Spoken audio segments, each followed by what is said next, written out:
Welcome back to You Heard It Here with Dr. Gary. In today's episode, we're going to do a wax removal on a patient and then ask them to perform the Valsalva maneuver. In this first ear, you can see a small glob of wax at the bottom portion of the ear canal. We're going to use the curette or the Jobson horn to remove that wax, giving us a clear view of the eardrum. You can see the eardrum clearly, there's no wax in the way. Now we're going to ask the patient to perform the Valsalva maneuver and see if their eardrum will move. And there it goes. So what is the Valsalva maneuver?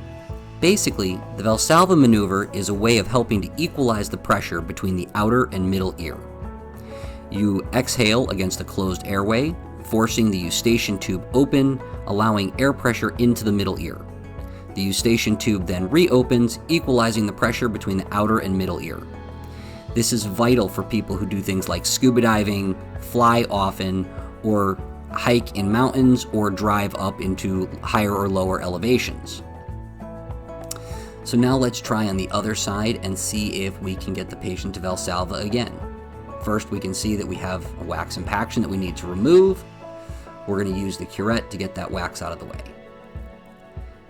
If you like these wax removal videos and you enjoy this content, please take a moment to like and subscribe. It really helps us know what type of content you find interesting.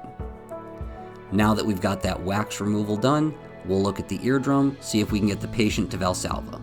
There it goes again. This has been You Heard It Here with Dr. Gary. Please take a moment to like and subscribe. We'll see you in the next video.